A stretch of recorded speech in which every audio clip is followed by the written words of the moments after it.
আপনাকে কি দিয়ে বুঝাবো? মনে করেন একজন অন্ধ লোক যার পৃথিবীর আলো দেখার ক্ষমতা নেই, যার রাস্তায় এই লাঠি ছাড়া চলার ক্ষমতা নেই অথবা অন্যের হাত ধরা ছাড়া চলার ক্ষমতা নেই, ওই লোকের ব্যথা আর আপনার ব্যথা কি এক?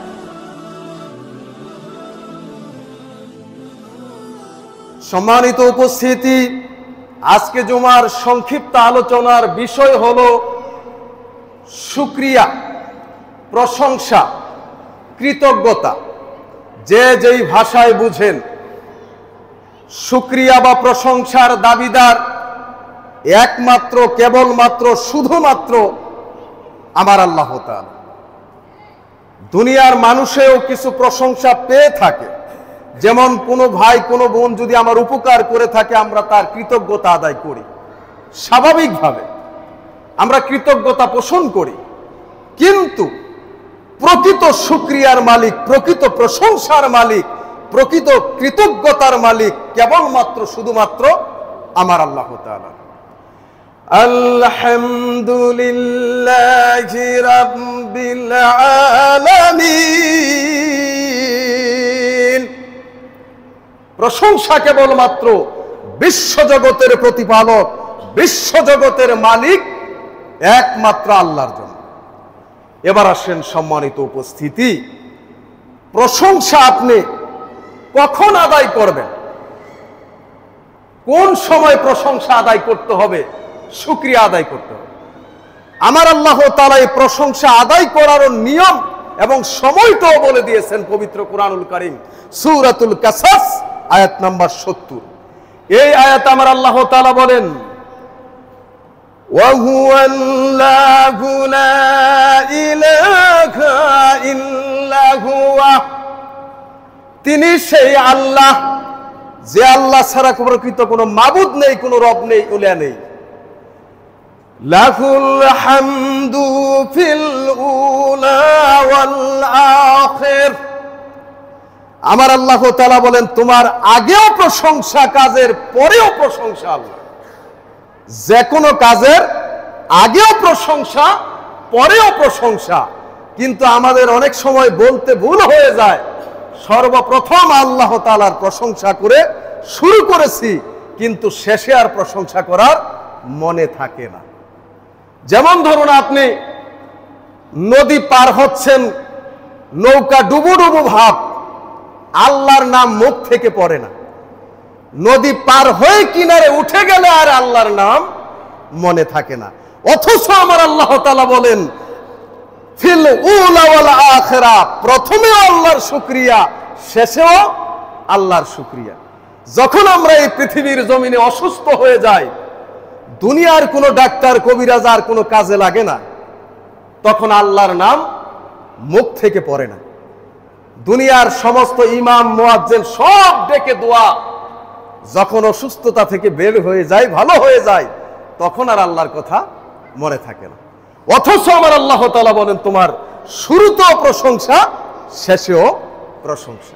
তাহলে আমার প্রশংসা আদায় করার নিয়ম হলো, শুরুতেও যেমন আল্লাহর শুকরিয়া আদায় করব, আমার কাজটা সমাধা হয়ে গেলে, ভালো হয়ে গেল, আমি আল্লাহর শুকরিয়া আদায় করব। এবার আসেন সম্মানিত উপস্থিতি, আমি সংক্ষেপে আলোচনা করছি, যেহেতু প্রশংসার বিষয় অনেক লম্বা, সংক্ষেপে করে শুধুমাত্র বোঝানোর চেষ্টা করব ইনশাআল্লাহ। আপনাদের এইখানে আমার জানা মতে এত স্বনামধন্য সারা বাংলার বিখ্যাত বিখ্যাত আলেমে দ্বীন এখানে কথা বলেছেন, তাদের তুলনায় আমার মতো নগণ্য একটা আল্লাহর গোলাম একেবারেই নগণ্য। এখানে কথা বলার ক্ষমতা, যোগ্যতা আমার নেই। আমার আল্লাহ তাআলা আজকে দাঁড় করিয়ে দিয়েছেন, এজন্য সে আল্লাহর প্রশংসা জ্ঞাপন করছি এবং সেই প্রশংসার বিষয়টাই আপনাদের সামনে তুলে ধরলাম। এবার আসেন সম্মানিত উপস্থিতি, কেন আপনি আল্লাহর প্রশংসা করবেন? কারণটা কি? কোনো না কোনো কারণ তো অবশ্যই আছে। বিনা কারণে তো আমার আল্লাহ তাআলা আপনাকে প্রশংসা করার কথা বলেন নাই। যেমন আপনি যদি কোনো কোম্পানির চাকরি করেন, কোম্পানির সকাল থেকে সন্ধ্যা পর্যন্ত 5টা to 8টা আপনাকে ডিউটি করতে হবে, বিনিময় আপনাকে মাস শেষে একটা বেতন দেওয়া হবে। এই হলো কারণ। এই কারণে আপনি 8টা থেকে 5টা ডিউটি করেন কিনা? আর আমার আল্লাহ তাআলা দুনিয়ায় কোনো না কোনো কারণে কোনো না কোনো ব্যাপারেই আপনাকে সতর্ক করে বলেছেন কেন তুমি আল্লাহর প্রশংসা করবা। কারণগুলো আল্লাহ পবিত্র কোরআন এবং হাদিসে তুলে ধরেছে। একটা আয়াত আপনাদের সামনে তুলে ধরে তাহলে বুঝতে পারবেন। পবিত্র কোরআনুল কারিমে সূরাতুজ জাসিয়া আয়াত নাম্বার 36, এই আয়াত আমার আল্লাহ তাআলা বলেন কেন তুমি আল্লাহর শুকরিয়া আদায় করবা। ফালিল্লাহিল হামদু রাব্বিস সামাওয়াতি ওয়া রাব্বিল আরদ রাব্বিল আলামিন। প্রশংসা কেবল সেই আল্লাহর জন্য যে আল্লাহ তাআলা আকাশের রব। আকাশ একটা জগৎ, ওই আকাশে অনেক সৃষ্টি মাখলুক আছে, আল্লাহর শুকরিয়া আদায় করে, আল্লাহর প্রশংসা জ্ঞাপন করে রাত দিন 24 ঘন্টা। এরপর আমার আল্লাহ তাআলা বলছেন ওয়া রাব্বিস সামাওয়াত রাব্বিল আরদ, আল্লাহ এই জমিনেরও রব, আকাশেরও রব, জমিনেরও রব। রাব্বিল আলামিন, আকাশ এবং জমিনের মাঝখানে এই বিশ্ব জগতে যত সৃষ্টি আছে আল্লাহ তারও রব।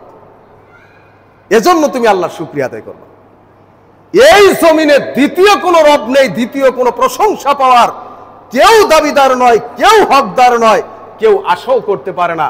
শুধুমাত্র কেবলমাত্র যে আল্লাহ আকাশেরও মালিক, যে আল্লাহ জমিনেরও মালিক, যে আল্লাহ আকাশ এবং জমিনের মাঝখানে বিশ্ব জগতের যত সৃষ্টি আছে সব কিছুর রব মালিক, সেই আল্লাহর জন্য তুমি শুকরিয়া আদায় করো। এবার আসেন সম্মানিত উপস্থিতি, এই আকাশ এবং জমিনের মালিক কি আল্লাহ এমনিতেই হয়ে গেলেন? আমরা তো এই দুনিয়ার অনেক জমিন, অনেক সম্পদ, অনেক বাড়িঘর ওয়ারিশ সূত্রে পেয়ে যাই না? অনেকেই তো পেয়ে যায়, অনেকে ক্রয় সূত্রে কিনে টাকার বিনিময়ে পেয়ে যায়। কিন্তু আমার আল্লাহ তাআলা বলেন এর মালিকানা আমি ওয়ারিশ সূত্রও পাই নাই, এমনিতেও পাই নাই, এটা আমি তৈরি করে তারপর মালিক হয়েছি, এজন্য আমার শুকরিয়া আদায় করবে। আমার আল্লাহ তাআলা বলেন আলহামদুলিল্লাহিল্লাযী খালাকাস সামাওয়াতি ওয়াল আরদ ওয়া জাআলাজ যুলুমাতি ওয়ান নূর। আমি আল্লাহ তাআলা এই আকাশ সৃষ্টি করেছি, তারপর মালিক হয়েছি। এই জমিন সৃষ্টি করেছি, তারপর মালিক হয়েছি। এজন্য তুমি আমার শুকরিয়া আদায় করবে, আমার প্রশংসা করবে। এখানে দ্বিতীয় কোনো অংশীদার নেই, দ্বিতীয় কোনো মালিকানার দাবিদার নেই। এবার আসেন সম্মানিত উপস্থিতি, আয়াতের শেষের অংশটা একটু ব্যাখ্যা করব। সেটা হলো এই, আকাশ এবং জমিন তো আমাদের জন্য সৃষ্টি করেছেন, যার বিনিময়ে আমরা এই পৃথিবীতে সুন্দরভাবে বসবাস করছি, আরাম আয়েশে বসবাস করছি।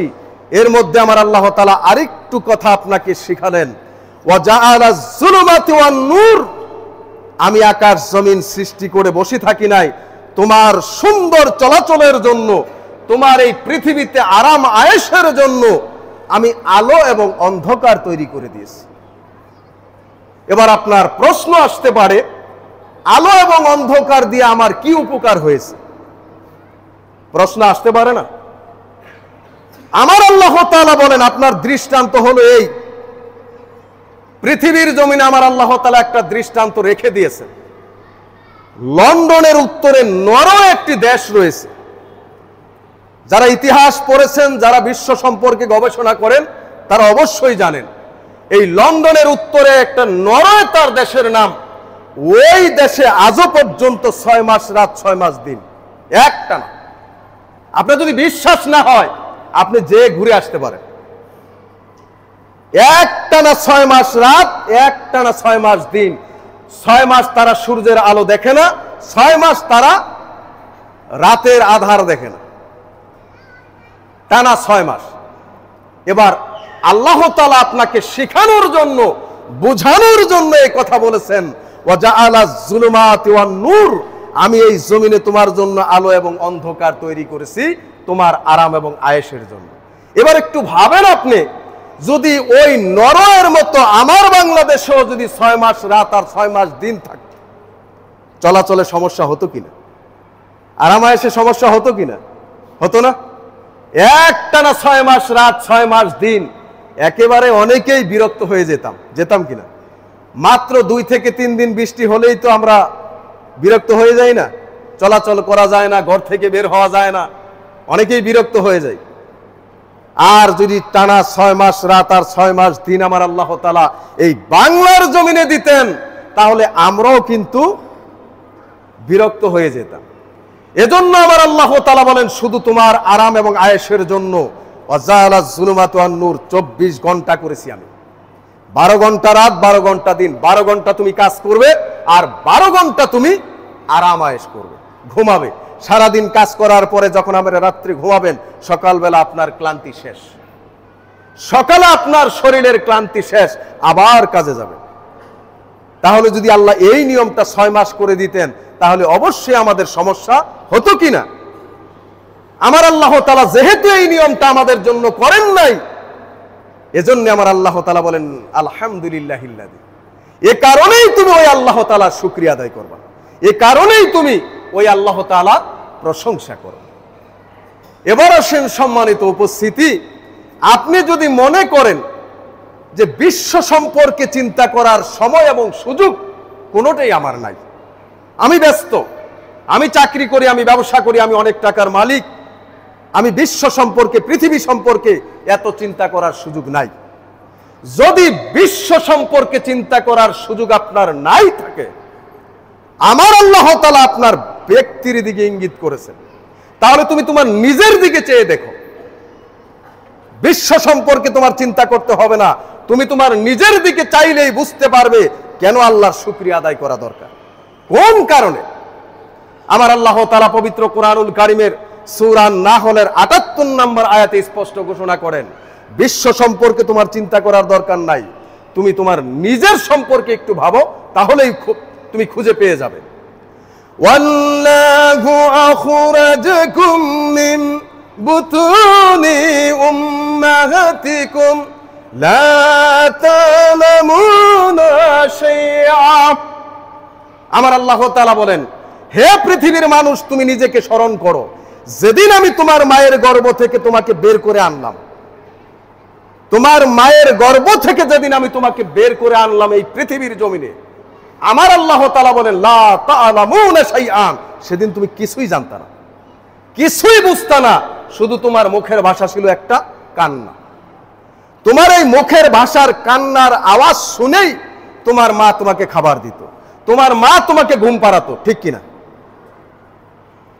তাহলে আমি আমার নিজের সম্পর্কে একটু ভাবি, তাহলেই বুঝতে পারবো যে আমার আল্লাহর শুকরিয়া কেন আদায় করা দরকার। আমার আল্লাহ তাআলা যেদিন আমাকে এই পৃথিবীর জমিনে বের করে নিয়ে আসলেন, সেদিন আমি কিছুই জানতাম না, কিছুই বুঝতাম না। আমার আল্লাহ তাআলা বলেন, খালাকাল ইনসানা আল্লামাহুল বায়ান। এই মানুষ সৃষ্টি করার পরে সূরা রহমানের 3 এবং 4 নম্বর আয়াত আল্লাহ বলেন, আমি তোমার মুখের ভাষা শিক্ষা দিয়েছি, তোমার মনের ভাব প্রকাশ করার জন্য তোমাকে ভাষা শিক্ষা দিয়েছি, যেন তুমি তোমার দুঃখ, বেদনা, কষ্ট বলতে পারো। এই কথা কে শিক্ষা দিলেন? আল্লাহ। এজন্য তুমি আল্লাহর শুকরিয়া আদায় করো। আর এই কথা শিক্ষা দেওয়ার কারণেই আজকে আমি কথা বলতে পারি, মানুষের সাথে মনের ভাব প্রকাশ করতে পারি, আমার মনের দুঃখ, ব্যথা, বেদনা বলতে পারি। কিন্তু আমার আল্লাহ তাআলা আয়াতের পরের অংশে যেই কথাগুলো বললেন, এটা বড় বেদনাদায়ক। তোমাকে যেদিন আমি বের করেছি সেদিন কিছুই জানতা না, তোমার মনের ভাব প্রকাশের ভাষাও শিক্ষা দিলাম। আয়াতের শেষে আমার আল্লাহ তাআলা 3টি কথা বলছেন, এই 3টি কথাই যদি আপনি মনে রাখতে পারেন, তাহলে আল্লাহর শুকরিয়া আদায় করার জন্য যথেষ্ট, আর কিচ্ছু দরকার নেই। ওয়াজআলা লাকুমুস সামআ, আমি তোমাকে শোনার মতো শক্তি দিয়েছি, কানে শোনার মতো। এই পৃথিবীতে অনেক লোক, অনেক জাতি আছে কানে শুনতে পারে না। আপনাদের সমাজে কি বোবা লোক আছে যে কথাও বলতে পারে না, কানেও শুনতে পারে না? তাহলে আমাকে তো আল্লাহ কথাও শিক্ষা দিয়েছেন, কানে শোনার মতো শক্তিও দিয়েছেন। যাকে আল্লাহ এই শক্তিটা দেন নাই, তার কি ব্যথা আপনি জানেন? তার কত কষ্ট মনের ভিতরে আপনি কি জানেন? আমার আল্লাহ তাআলা পবিত্র কোরআনুল কারীমের সূরা নাহলের 80 নম্বর আয়াত আল্লাহ তাআলা উল্লেখ করেন, ইন্নাকা লা তুসমিউল মাউতা ওয়া লা তুসমিউস সুম্মাদ দুআ। একটা বধির যে কানে শোনে না, মৃত লোককে তুমি যেভাবে ডেকে শোনাতে পারবে না, বোবা বা বধিরকে তুমি ডেকে কোনোদিনও শোনাতে পারবে না। আল্লাহ তাকে শ্রবণ শক্তি দেয় নাই, কানে সে শুনতে পারে না। বন্ধুরে আমার, আমি বলতে চাই, একটা বোবা এবং বধির লোক, তার মনে কত ব্যথা। আমি আর আপনি মনের কথা বলি, মনের দুঃখ প্রকাশ করতে পারি। বোবা কোনো দিন তার মাকে মা কইয়া ডাক দিতে পারে নাই। ও পৃথিবীর মুসলমান, মা ডাক দিতে কেমন লাগে এই বোবা সেটা কোনোদিন বুঝতে পারে নাই। বাবা ডাক দিতে কেমন লাগে, কত আনন্দ লাগে, ওই বোবা কোনোদিন বুঝতে পারে নাই। পেরেছে কি? যেটা আমি আপনি পারি। বন্ধুরে আমার, শুধু কি তাই, বাবা ডাক শুনতে কেমন লাগে। বোবার কি সন্তান হয় না? বাচ্চা কাচ্চা আছে না? বাবা ডাক দিলে শুনতে কেমন লাগে, এইটাও বোবা কোনোদিন অনুভব করতে পারে নাই। কারণ কানেও শোনে না, মুখেও বলতে পারে না। আমি আর আপনি আমার আদরের সন্তান কোলে করে কত জায়গায় যাই, আদর করে চুমা খাই, বাবা বলে মা বলে ডাকি, কোলে তুলে নেই, আদর করি। সন্তান সারাদিন দুঃখ কষ্ট করে কাজ করে আসি, ঘরের ভিতরে ঢুকার সাথে সাথে যখন বাচ্চা কোলে আসে, বাবা বলে মা বলে ডাক দিয়ে চুমা খাই, ব্যথা দূর হয়ে যায়, যায় কিনা? বন্ধুরে আমার, এই বোবা কোনদিন তার প্রাণের সন্তানকে কোলে নিয়ে কোনোদিন বাবা বলে ডাক দিতে পারে নাই। প্রাণের সন্তান বাবা ডাক দিলে কেমন লাগে, শুনতে কেমন মনে হয়, কেমন অনুভূতি, এটাও সে কোনোদিন বুঝতে পারে নাই। পেরেছে? পারে নাই। ও মুসলমান, এই বোবার চাইতে আমি আপনি ভালো আছি কি নাই? ভালো নাই? আমার আল্লাহ শোনারও শক্তি দিয়েছেন, জবানও দিয়েছেন। বোবার চাইতে আমি আপনি ভালো যদি থেকে থাকি, তাহলে আল্লাহর প্রশংসা আদায় করা দরকার কি দরকার না? বোঝা যায়? আল্লাহর শুকরিয়া আদায় করা দরকার। বন্ধুরে আমার, শুধু তাই নয়, এই বোবা দেখেন সারা দিন সমাজে যত কাজ করে, তার হাতের ইশারা ছাড়া আর কোনো কিছু নাই। সে মনে করে দুনিয়াটা মনে হয় স্তব্ধ, একেবারে নীরব, কেউ কোনো আওয়াজ নাই, তার মতো সবাই। দুনিয়ার আওয়াজ কেমন লাগে বোবা কোনোদিন বুঝতে পারে নাই। বাবা চাচা কালা খালা ফুফু কত কিছু আছে, কোনোদিন কোন ডাক দিলে কেমন লাগে বোবা বুঝতে পারে নাই। এটা তার ব্যথা, এটা তার কষ্ট, যেটা আমাদের নাই, যেটা আল্লাহ আমাদেরকে দেন নাই। এ কারণে আল্লাহর শুকরিয়া আদায় করা দরকার। কথা ঠিক কি? শুধু তাই নয়, বোবা এবং বধিরের কথা বাদ দেই, দ্বিতীয় আরেকটা শব্দ আমার আল্লাহ তাআলা উল্লেখ করেছেন, ওয়াজাআলা লাকুমুস সামআ, তোমাকে শোনার শক্তি দিয়েছি, জবান দিয়েছি, ওয়াল আবসার, আমি তোমাকে দুটো চক্ষু দিয়েছি। এ কারণে শুকরিয়া আদায় করবা। চক্ষু দুটো যদি না দিতেন আমার আল্লাহ তাআলা, এটাও পবিত্র কুরআনুল কারীমের সূরাতুল ইয়াসিন আয়াত নাম্বার 66 এই আয়াতে স্পষ্ট জানিয়ে দিলেন, ওয়ালাউ নাশাউ লাতামাসনা আলা আয়ুনিহিম ফাস্তাবাকুস সিরাতা ফাআন্না ইউবসিরুন। আমার আল্লাহ তাআলা বলেন, হে পৃথিবীর মানুষ, আমি যদি চাইতাম, ইচ্ছা করতাম, তোমার চোখের আলো দুটো কেড়ে নিতে পারতাম, ছিনিয়ে নিতে পারতাম। আমি সেটা করি নাই। আর যদি ছিনিয়ে নিতাম, তাহলে তুমি যে রাস্তায় চলাচল করতা, ছুটাছুটি দৌড়াদৌড়ি করতা, তুমি পথ চলতা কি করে, দেখতা কি করে? আপনি যখন রাস্তায় কোনো বিপদ হয়, আমি আর আপনি দৌড় দেই, ঝড় বৃষ্টি হলে, আকাশের অবস্থা খারাপ হলে, দেশে যদি কোনো গ্যাঞ্জাম হয়, কোনো বিপদ হয়, আমি আপনি দৌড়ে ঘরে চলে যাই, নিরাপদ আশ্রয়ে চলে যাই, যাই কিনা? কিন্তু অন্ধ যার আল্লাহ চোখের আলো কেড়ে নিয়েছেন, যার আল্লাহ পৃথিবীর জমিনে চোখের আলো দুটো দেন নাই, তার উপরে যদি আকাশ থেকে একেবারে ওই যে বিদ্যুৎ চমকিয়ে ঠাডা বলে না, তাও পড়ে যায়, অন্ধ কোনোদিন দৌড় দিতে পারবে? তার পক্ষে সম্ভব? কোনোদিনও সম্ভব নয়। তাহলে ওই অন্ধর চাইতে আমি কি ভালো না খারাপ? তাহলে আল্লাহর শুকরিয়া আদায় করা দরকার কি দরকার না? এই যে আল্লাহ তাআলা যুক্তিসম্মত, বিজ্ঞানসম্মত যে কথাগুলো তুলে ধরেছেন, প্রত্যেকটা কারণ আপনি বিবেচনা করে দেখেন, একটা কারণও আপনি অবহেলা করতে পারবেন না। আর এর একটা জিনিসও যদি আমার আপনার না থাকতো, কতটা সমস্যা হতো, এটা আপনাকে কি দিয়ে বুঝাই? আপনাকে কি দিয়ে বুঝাবো? মনে করেন একজন অন্ধ লোক, যার পৃথিবীর আলো দেখার ক্ষমতা নেই, যার রাস্তায় এই লাঠি ছাড়া চলার ক্ষমতা নেই, অথবা অন্যের হাত ধরা ছাড়া চলার ক্ষমতা নেই, ওই লোকের ব্যথা আর আপনার ব্যথা কি এক? এই অন্ধের কি ব্যথা, যার চোখের আলো আল্লাহ কেড়ে নিয়েছেন, যার দৃষ্টি শক্তি আল্লাহ দেন নাই। আল্লাহ ইচ্ছা করলে আমার আপনার চোখের আলো এখনো কেড়ে নিতে পারেন না? যে কোনো মুহূর্তেই কেড়ে নিতে পারেন। এখানে তাদের একটু ব্যাখ্যা করি, তাহলে বুঝতে পারবেন এই অন্ধের কত ব্যথা, কত যন্ত্রণা, কত কষ্ট।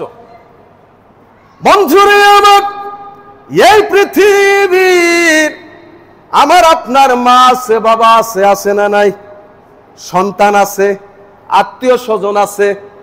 কত সুন্দর কালারে কালারে জামা পরি নাকি?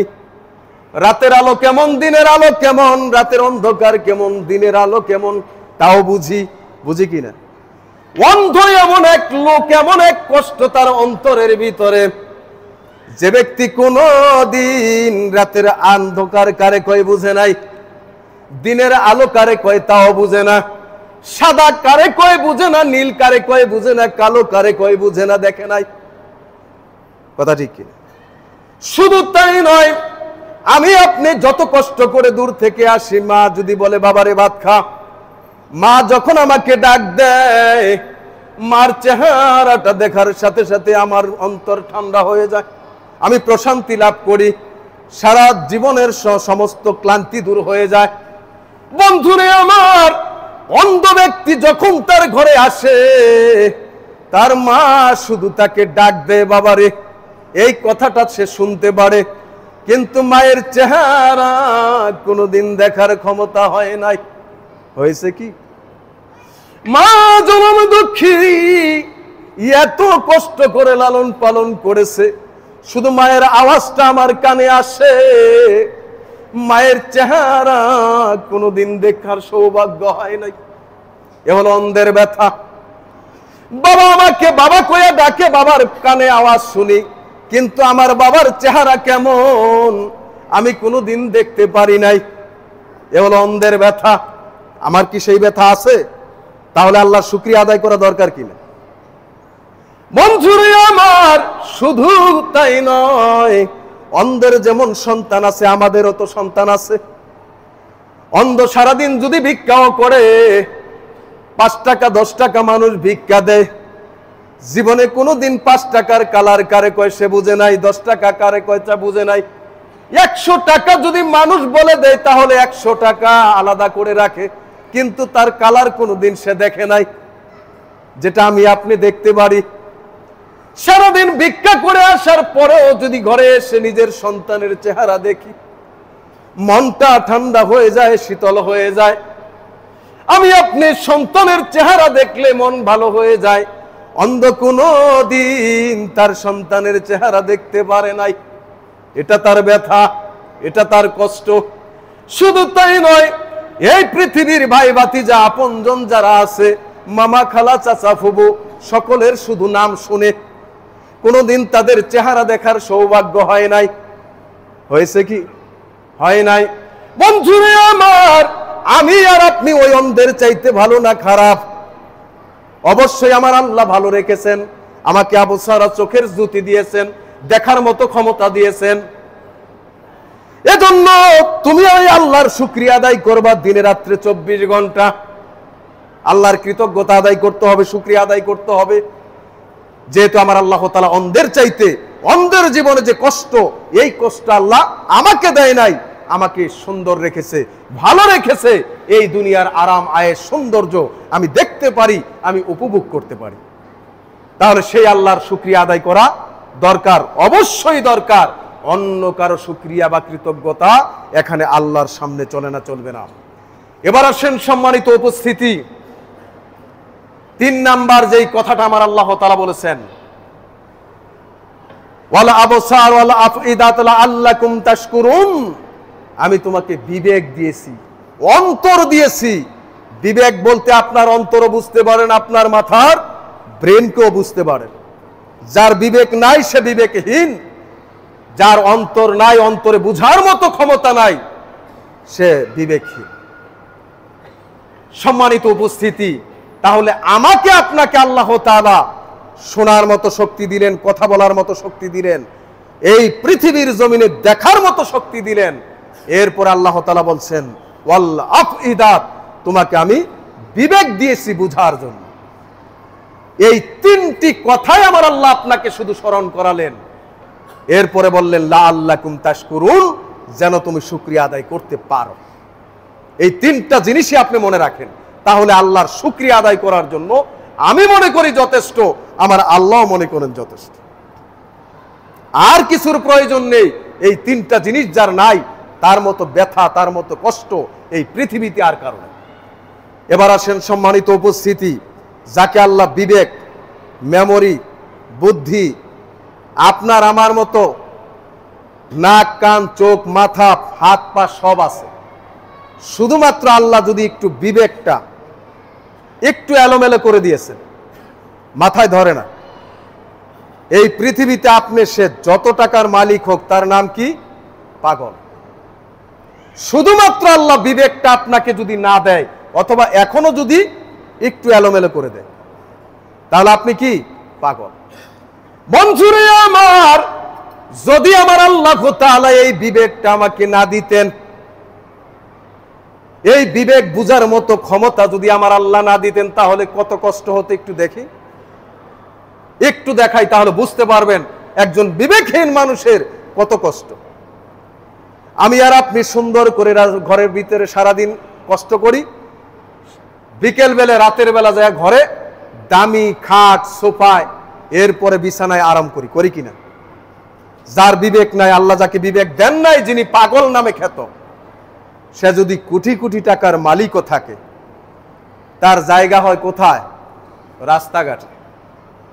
সারা দিন রাস্তায় ঘুরে আপনি যে সুন্দর জামা পরেছেন, ওই পাগল, ওই বিবেকহীন লোক কোনোদিন সুন্দর জামা পরতে পারে না। যদিও তাকে পরাই দেওয়া হয়, তবুও রাখতে পারে না। কারণ আল্লাহ যে বিবেক দেন নাই, বুঝার মতো ক্ষমতা দেন নাই, এই কারণেই তার এত কষ্ট। আর আপনার মতো বাড়ি গাড়ি থাকার পরেও সে রাস্তায় ঘুরে, রাস্তায় রাস্তায় ঘুরে, কোটি কোটি টাকার বাড়ি থাকার পরেও নিজের বাড়িতে ঘুমাইতে পারে। যেখানে যায় সেখানেই রাত, যেখানে রাত সেখানেই কাজ। এই হলো পাগলের অবস্থা। বন্ধুরে আমার, আমার আল্লাহ যদি আমাকে এরকম বিবেকহীন বানাই দিতেন, পারতেন না? আল্লাহ ইচ্ছা করলে তো এখনো পারেন। যদি আমার আল্লাহ তাআলা এরকম বিবেকহীন আমাকে বানিয়ে দিতেন, অথবা বিবেক না দিতেন, অথবা বিবেক কেড়ে নিতেন, তাহলে আমি আর আপনারও তো অবস্থা এরকম হতো, হতো কিনা? যেহেতু আমার আল্লাহ তাআলা এই অবস্থা আমাকে করেন নাই, এজন্য আমার আল্লাহ তাআলা বলেন লাআল্লাকুম তাশকুরুন, তুমি এ কারণেই শুকরিয়া আদায় করবে, এ কারণেই তুমি আল্লাহর শুকরিয়া আদায় করবে। তুমি আজকে বিবেক থাকার কারণেই তোমার সন্তানকে তুমি চিনতে পারো, তোমার স্ত্রীকে তুমি চিনতে পারো। আর যার বিবেক নেই, যে পাগল, সে তার স্ত্রীকেও চিনে না, সন্তানকেও চিনে না, বাড়িতেও থাকতে পারে না, ভালো জামা কাপড় পরতে পারে না, আরাম আয়েশ করতে পারে না, ভালো খাবারও খেতে পারে না। তার যে জীবনের কত কষ্ট, এই কষ্ট আমার আল্লাহ আমাকে আর আপনাকে দেয় নাই। আমি আর আপনি যদি গরিবও থাকি, তবুও বিবেকহীন পাগলের চাইতে ভালো আছে কিনা? অবশ্যই ভালো আছি। আর এ কারণেই আমি আল্লাহর শুকরিয়া আদায় করব। এবার আসেন সম্মানিত উপস্থিতি, শুকরিয়া আদায় করলেন, কিন্তু কিভাবে করবেন এটারও একটা পদ্ধতি আমার আল্লাহ তাআলা পবিত্র কোরআনুল কারিমে বলে দিয়েছে। এতক্ষণ শুকরিয়া আপনি কেন আদায় করবেন এ বিষয়ে বললাম। এবার আসেন শুকরিয়া আপনি কিভাবে আদায় করবেন। শুকরিয়া আদায় করার সাধারণত দুটি পদ্ধতি বলবি আপনাদের সামনে, এক হলো মুখে আর এক হলো কাজে। মুখ দিয়ে আপনি শুকরিয়া আদায় করবেন, যে কোনো কাজের, ভালো কাজের, সুন্দর কাজের আগে আলহামদুলিল্লাহ বিসমিল্লাহ বলে শুরু করব, কাজ শেষে আলহামদুলিল্লাহ। বিসমিল্লাহ বলে শুরু করব, কাজ শেষে আলহামদুলিল্লাহ। তাই বলে আগামীকাল 10 লাখ টাকা ঘুষ পাবো, বিসমিল্লাহ বলে হাতে নিব, আলহামদুলিল্লাহ 10 লাখ পেয়েছি, এর নাম শুকরিয়া নয়। ভালো কাজ, যেই কাজ ভালো কাজ, যেটা আপনি আর আমি সবাই বুঝি, অথবা আগামীকাল ব্যাংক থেকে আমি 10 লক্ষ টাকা সুদের টাকা পাবো, আলহামদুলিল্লাহ 10 লক্ষ টাকা পেয়েছি, এখানে আল্লাহ শুকরিয়া। ভালো কাজ, যেই কাজ ভালো। সম্মানিত উপস্থিতি, প্রত্যেকটা ভালো কাজের আগে আপনি বিসমিল্লাহ বলে শুরু করা এবং কাজ শেষে আলহামদুলিল্লাহ বলা, এই হলো শুকরিয়া, মৌখিক শুকরিয়া। কিন্তু আমাদের সমাজে দেখা যায়, বাস্তব দিয়ে একটা কথা বলি তাহলে বুঝতে পারবেন। ভাই কেমন আছেন? ভালো। ভাই কেমন আছেন? খুব ভালো, দোয়া করবেন। ভাই কেমন আছেন? আগের চেয়ে অনেক ভালো, হুজুর দোয়া করেন। ভাই আগে অসুস্থ ছিলেন, এখন শরীর ভালো হয়েছে, হুজুর আগের তো অনেক ভালো, এখন খাইতে পারি, দোয়া করেন। একটা কথা তো আলহামদুলিল্লাহ আছে? একবারও সে আলহামদুলিল্লাহ বলেছে, আলহামদুলিল্লাহ হুজুর আগের চাইতে ভালো, এ কথাটা বলা উচিত ছিল না? আলহামদুলিল্লাহ আমি ভালো আছি, এ কথাটা বলা উচিত ছিল না? অথচ বলে আসি কোনো মতে। কেমনে ভালো থাকি, কেমনে ভালো থাকি? আজকে বাড়িতে 15 দিন যাবত জ্বর, ঘরে বাইরে জ্বর, কেমনে ভালো থাকি? এই যে মানুষ অকৃতজ্ঞ। 15 দিন, এক সপ্তাহ আপনার জ্বর থাকতেই পারে, আপনি এখন সুস্থ, আলহামদুলিল্লাহ আমি সুস্থ। আল্লাহ যদি সুস্থ না করতেন আপনি কি সুস্থ হতে পারতেন? কোনোদিনও সম্ভব নয়। তাহলে আল্লাহ যে সুস্থ করলেন, আল্লাহর শুকরিয়া আদায় করা দরকার না? তাহলে বলতে হবে আলহামদুলিল্লাহ আগের চাইতে ভালো। আলহামদুলিল্লাহ হুজুর ব্যবসাটা আগের চাইতে ভালো চলতেছে, দোয়া করবেন, এক কাপ চা খেয়ে যান। একবারও কিন্তু বলে নাই আলহামদুলিল্লাহ আগের চাইতে ব্যবসা ভালো চলে, এ কথা বলেছে? বলে নাই। হুজুর বাড়ি করেছি, আগামী মাসে মিলাদ দিব, আপনার দাওয়াত, আমার জন্য একটু খাস করে দোয়া করবেন, একবারও বলে নাই আলহামদুলিল্লাহ আল্লাহর রহমতে এই বাড়ি করেছেন। হুজুর নতুন গাড়ি কিনেছি, আমার জন্য দোয়া করবেন, একবারও বলে নাই আলহামদুলিল্লাহ নতুন গাড়ি কিনেছি। বলা উচিত ছিল কিনা? আল্লাহ তৌফিক না দিলে কিছু করার ক্ষমতা আপনার নাই, এখানে বসেছেন, বাড়িতে যাওয়ার ক্ষমতা নাই। সম্মানিত উপস্থিতি, এই হলো আমাদের ভাষা। আমাদের আল্লাহর নাম মুখেও আসে না। আর একটু উঁচু লেভেলের মানুষ যদি হয়, মনে কিছু নিয়েন না, বোঝানোর জন্য বলছি। বড় ভাই কেমন আছেন? বড় ভাই কেমন আছেন? ওটা কথাই কয় না, ও করে না, তো আল্লাহর নাম বলবে কি করে? হাত নেড়ে হ্যাঁ এই। অথচ একবারও বলা উচিত ছিল কি না যে আলহামদুলিল্লাহ ভালো আছি, আলহামদুলিল্লাহ আগের চেয়ে ভালো পজিশনে আছি, আলহামদুলিল্লাহ নেতৃত্ব পেয়েছি, আলহামদুলিল্লাহ দায়িত্ব পেয়েছি, একথা বললে কি আপনার খুব কষ্ট হয়? আরে মুখ দিয়ে কথাই আসে না, আল্লাহর শুকরিয়া আসবে কি করে? সম্মানিত উপস্থিতি, মনে কষ্ট নিয়েন না, এরকম অনেক লোক আমাদের সমাজে আছে না নাই? কথাই বলতে চায় না, হ্যাঁ হ্যাঁ ভালো, কথাই যদি না বলি আল্লাহর শুকরিয়া আদায় হবে কি করে? সম্মানিত উপস্থিতি, এরকম অনেক লোক আমাদের আপনাদের সমাজে বসবাস করে, যারা আল্লাহর শুকরিয়া তো দূরের কথা, কথা বলতেও কষ্ট হয়। অথচ প্রত্যেকটা কাজে যদি আপনি আল্লাহর শুকরিয়া আদায় করতেন, তাহলে আমার আল্লাহ তাআলা আপনাকে একটা খুশির সংবাদও দিয়েছে। যদি শুকরিয়া আদায় করতেন আপনি, আমার আল্লাহ তাআলা পবিত্র কুরআনুল কারীমের সূরাতুল ইব্রাহিম আয়াত নাম্বার 7, এই আয়াতে বলেন, লাইন শাকারতুম লাযীদান্নাকুম ওয়া লাইন কাফারতুম ইন্না আযাবি লাশাদীদ। হে দুনিয়ার মানুষ, আমি তোমাকে যে নিয়ামত দিয়েছি, এই নিয়ামতের শুকরিয়া যদি তুমি আদায় করতা, এই নিয়ামতের শুকরিয়া যদি তুমি আদায় করতা, তাহলে আমি নিয়ামত আরো বাড়াই দিতাম। আপনার প্রশ্ন আসতে পারে, নিয়ামত আরো বাড়াই দিলে কি চোখ 2টা 4টা করে দিতেন? না, আপনার চোখ দুটো আল্লাহ সুস্থ রাখতেন। আপনার চোখের যদি আল্লাহ মরণ পর্যন্ত সুস্থ রাখতেন, নিয়ামত আরো বাড়াই দিতেন। মানে কি, দুনিয়াতে সুখে রেখেছেন, আল্লাহ আখিরাতেও সুখে রাখবেন। এই তো বাড়তি নিয়ামত। দুনিয়াতেও সুখ দিয়েছেন, আখিরাতেও সুখ দিবেন, এটাই আল্লাহর ওয়াদা। যদি তুমি নিয়ামতের শুকরিয়া আদায় করো, নিয়ামত আমি আরো বাড়াই দিব। ওয়ালাইন কাফারতুম, যদি তুমি না শুকরি করো, কুফরি করো, অকৃতজ্ঞতা করো, আল্লাহর অশুকরি করো, কৃতজ্ঞতা আদায় না করো, তাহলে আমি আল্লাহ ছিনিয়ে নিতে বেশি সময় লাগে না। বাংলার ইতিহাস থেকে আপনারা শিক্ষা নিয়েছেন কিনা? বাংলার ইতিহাস থেকে শিক্ষা নেন নাই? সারা পৃথিবীর ইতিহাসে শিক্ষা আছে। ফেরাউন থেকে শুরু করে, নমরুদ থেকে শুরু করে সারা পৃথিবীর ইতিহাসে শিক্ষা। আল্লাহর যারা শুকরিয়া আদায় করে নাই, আল্লাহর যারা শুকরিয়া আদায় করে নাই, কারুনকে আল্লাহ মাটির নিচে দাবিয়ে দিয়েছেন, ফেরাউনকে নীল নদে ডুবিয়ে দিয়েছেন। বাংলার জমিন থেকে এরকম নাশুকরি সরকার উৎখাত আল্লাহ করে দিয়েছেন কিনা? শিক্ষা নিতে হবে আপনাকে, নিয়ামতের শুকরিয়া আদায় করতে হবে। আল্লাহ যে নিয়ামত দিয়েছেন তার শুকরিয়া আদায় করা আমাদের একান্ত ফরজ।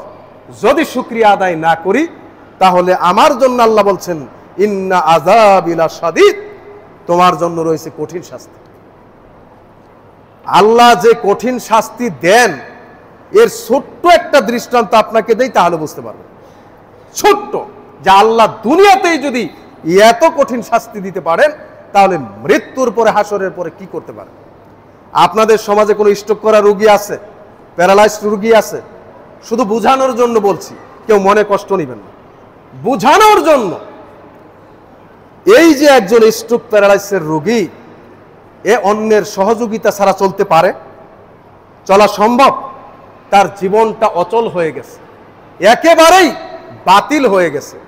যতদিন এই পৃথিবীতে বেঁচে থাকবে, যতদিন এই পৃথিবীতে বেঁচে থাকবে, অন্যের হাত ছাড়া, অন্যের সহযোগিতা ছাড়া একটা কাজও তার করা সম্ভব না।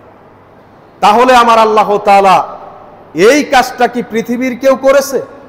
কে করেছে? আপনি স্ট্রোক করেছেন, প্যারালাইজ হয়েছেন, কে করেছে? আল্লাহ করেছে। এই অপরাধ তো পৃথিবীর কারণ নয়, আল্লাহ ইচ্ছা করেছেন তাই হয়েছে। এখন আপনার জীবনটা কত কষ্টের, শুধু আপনি তার সাথে একটু কথা বলেন, তাহলে বুঝতে পারবেন তার জীবন কত কষ্টের আর আপনার জীবন কত সুখের। আপনি যদি 3 বেলা থেকে 1 বেলা খেয়ে থাকেন, তবু আপনি সুখী। আর তার সামনে 3 বেলা যদি ওটের মাংস আন, দুম্বার মাংস দিয়ে রাখেন, তবুও সে সুখী না। এ শাস্তি কার? এ কাজ কে করেছেন? আমার আল্লাহ। যে আল্লাহ তাআলা আপনাকে বুঝাতে চাচ্ছি, দুনিয়ার জমিনে আপনাকে একটা সুস্থ মানুষকে এভাবে করে একেবারে বিকলাঙ্গ করে দিতে পারেন, সেই আল্লাহ আপনাকে মৃত্যুর পর কি করতে পারে? আপনার কল্পনায়, মেমোরিতে ধরে? ভেবে দেখেছি কোনোদিন? ভাবতে পারি কোনোদিন? তাহলে লাইন শাকারতুম লাযীদান্নাকুম, যদি তুমি আল্লাহর শুকরিয়া আদায় করো, আল্লাহ নিয়ামত আরো বাড়িয়ে দিবেন। আর যদি শুকরিয়া আদায় না করি, তাহলে শুধু এতটুকু বলেছেন, জেনে রেখো আমার শাস্তি বড় কঠিন, আমার আযাব বড় কঠিন। এতটুকু তুমি মনে রেখো। তুমি যত বড় ক্ষমতাশালী হও না কেন, যত টাকার মালিক হও না কেন, যত বাড়ি গাড়ি ধন সম্পদ যা কিছু থাকুক না কেন, তোমার শুধু আমার আল্লাহর একটা ইশারাই যথেষ্ট। এক ইশারায় তুমি ভেনিস, তোমার জীবনের অর্ধেকটা, বাকিটা সব শেষ। একেবারে শুধু লাশের মতো হয়ে থাকবে যেই কয়দিন এই পৃথিবীতে থাকবে। সুতরাং আল্লাহর নিয়ামতের শুকরিয়া আদায় করা দরকার কিনা? অবশ্যই দরকার, অবশ্যই করতে হবে। দ্বিতীয়ত, মুখের যেই শুকরিয়াটা আমরা আদায় করব, আরেকটা শুকরিয়া আদায় করার অন্যতম মাধ্যম এই পৃথিবীর মুসলমানের জন্য। সময় সংক্ষিপ্ত, শেষ করে দিচ্ছি। আমার আল্লাহ তাআলা বলেন, ইন্নাস সালাতা কানাত আলাল মুমিনিনা কিতাবাম মাওকুতা, সূরাতুন নিসা আয়াত নাম্বার 103। এই আয়াত আমার আল্লাহ তাআলা বলেন, নিশ্চয়ই আমি সালাতকে মুমিনের জন্য নির্ধারিত সময়ে ফরজ করেছি। এই নামাজ হলো দ্বিতীয়ত ইবাদতের অন্যতম শুকরিয়া আদায় করার মাধ্যম। যদি শুকরিয়া আদায় করতেই হয়, মুখের পরে প্রথম ঈমান আনার পরে আপনাকে সালাত আদায় করতেই হবে, বাধ্যতামূলক ফরজ। আপনি বলেন আমি তো নামাজ আদায় করি, কেমন করেন? শুক্রবারে মসজিদ ভরে যায়, শুক্রবারে আমি সবার আগেই চলে আসি, আতর গোলাপ সেন্ট লাগিয়ে নতুন কাপড় পরে, সারা সপ্তাহ আপনার খবর নাই। আপনি তো সেই মুসল্লি। মনে কষ্ট নিয়েন না, আমি আপনাকে বোঝানোর জন্য বলছি। মনে কষ্ট নেওয়ার কোনো কারণ নাই। আমার আল্লাহর শুকরিয়া আদায় করতে হলে আমার আল্লাহ আপনাকে হাইয়া আলাস সালাহ হাইয়া আলাল ফালাহ 5 বার আপনাকে মসজিদে ডাকা হয়, এই 5 বারই আপনাকে আসতে হবে। মসজিদে আসার সময় পান নাই, যেখানে সময় হয়েছে, বাড়িতে, গাড়িতে, আকাশে, নদীতে, যে যেখানে যে অবস্থায় আছেন ওই অবস্থায় আপনি সালাত আদায় করে নেবেন। এটাই হলো আল্লাহর শুকরিয়া, এটাই হলো আল্লাহর প্রশংসা। সপ্তাহে একদিন আপনি হাজিরা দিলেন, বাকি সপ্তাহ ইমাম সাহেব আপনার আর চেহারা দেখলেন। আপনি নামাজি, আপনি নামাজি। আমার নবী বলেন বাইনাল আব্দ বাইনাল কুফরে তারকুস সালাত। নামাজ সালাত যিনি আদায় করলেন তিনি মুসলিম, তিনি আল্লাহর বান্দার। যিনি নামাজ ছেড়ে দিলেন তিনি হলেন কাফের, কুফর।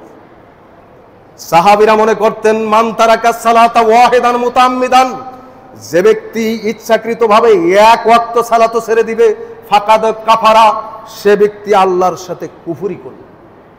তাহলে আমি আর আপনি আজকে শুক্রবারে আসলাম, আগামী শুক্রবারে আসব, মুসলমান থাকা যায়? মুসলিম থাকা যায়? যায় না। আপনি বলতে পারেন হুজুর আমি মুসলিম না, তাহলে কি অমুসলিম? হ্যাঁ আপনি মুসলিম। আপনি ওই ভোটার আইডি কার্ডে লেখা মুসলিম, আপনার ওই এনআইডি কার্ডে লেখা মুসলিম, আপনার জন্ম নিবন্ধনে লেখা মুসলিম, আপনার রেশনের কার্ডে লেখা মুসলিম, আপনার ওই সার্টিফিকেটে লেখা আপনি মুসলিম, কিন্তু আল্লাহর খাতায় আপনি মুসলিম নন। আমার নবী একথাই বলেছে। এই শুকরিয়া আদায় না করা পর্যন্ত দৈনিক 5 ওয়াক্ত আল্লাহর এই শুকরিয়া, এই প্রশংসা আদায় করতে হবে সালাতের মাধ্যমে, তাহলেই আপনি মুসলিম।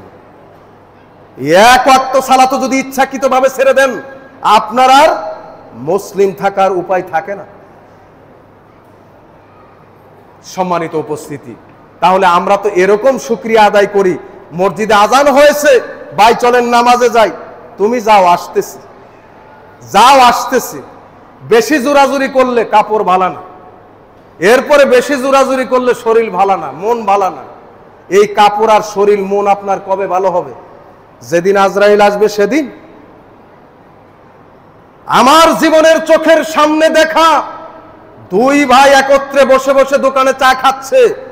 এক ভাই চা নিয়েছে, এক চুমুক দিয়েছে, আরেক ভাই চা হাতে নিয়েছে। চুমুক দেওয়ার মতো ক্ষমতা আল্লাহ তাহাকে দেয় নাই, সাথে সাথে চা এবং সে দুজনই ঢলে পড়ে।